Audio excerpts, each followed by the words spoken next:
భక్తులు ఆందోళన చేశారు. ఎప్పుడు కూడా మీరు గుర్తుపెట్టుకోవాల్సింది, భక్తులందరం కూడా, నేను ఒక భక్తుడిగా చెప్తున్నా, ఒక ముఖ్యమంత్రిగానే కాదు, వెంకటేశ్వర స్వామి ప్రసాదానికి ఒక ప్రత్యేకత ఉంది.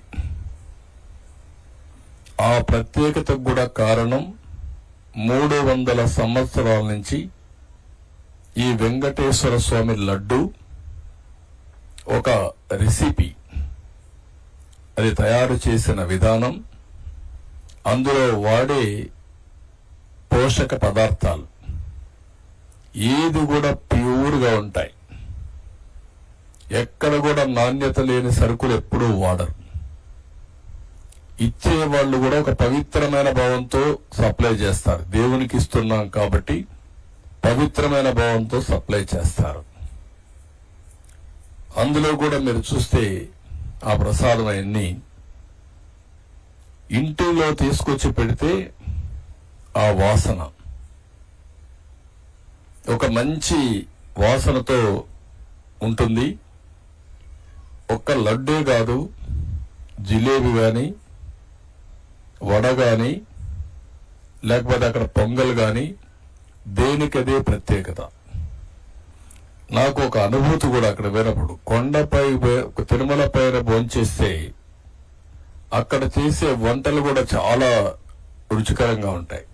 ఎందుకంటే 1,00,000 మందికి భోజనం పెట్టేటప్పుడు, అక్కడ ఉండేటప్పుడు కూడా నేను చాలా సార్లు రివ్యూలు చేసేవాడిని. ఎలాంటి మీరు ప్రోడక్ట్స్ వాడుతున్నారు, ఎంత రెసిపీ వాడుతున్నారు, ప్రాసెస్ ఎట్ చేస్తున్నారు, టేస్ట్ ను కూడా ఇచ్చేయండి, పౌష్టికాహారం చేయమని చాలాసార్లు చెప్పాను. రెండోది, మీరు ఇంకొకసారి చూస్తే వెంకటేశ్వర స్వామి దగ్గర నేను మొత్తం హెలికాప్టర్స్ తో సీడ్ బాల్స్ వేయించాం. 9 సంవత్సరాలు ఎప్పుడు పోయినా సమీక్షలు చేసి, కడాన నేను మన ఆ మహర్షి ఎవరైతే ఉన్నాడో హిమాచల్ ప్రదేశ్ లో ఉండేటువంటి ఆయుర్వేద ప్రోడక్ట్స్ కూడా తయారు చేసి రామ్దేవ్ బాబా, ఆయన్ని కూడా తీసుకొచ్చి తిరుపతిలో ఉండే ఆయుర్వేద వెంకటేశ్వర స్వామి ఆయుర్వేదిక్ దీనికి అనుసంధానం చేసి టెంపుల్ చుట్టూరు అంతా కూడా తిరుమల మొత్తంతా ఒక ఆయుర్వేద ప్లాంట్స్ కూడా పెట్టి, ఆల్ మెడిసినల్ ప్లాంట్స్ పెట్టి ప్రమోట్ చేశాం. వాటర్ కన్జర్వేషన్ అన్ని చేశాం. అందుకే అప్పుడు ఎప్పుడు కూడా మీరు చూస్తే ఒక పచ్చగా ఎప్పుడు వెంకటేశ్వర స్వామి దగ్గర అంత మునుపు అక్కడక్కడ రాళ్లు కనపడేట్టు కానీ రాళ్లల్లో కూడా చెట్లు పెట్టి ఒక పవిత్రంగా చేసుకున్నాం.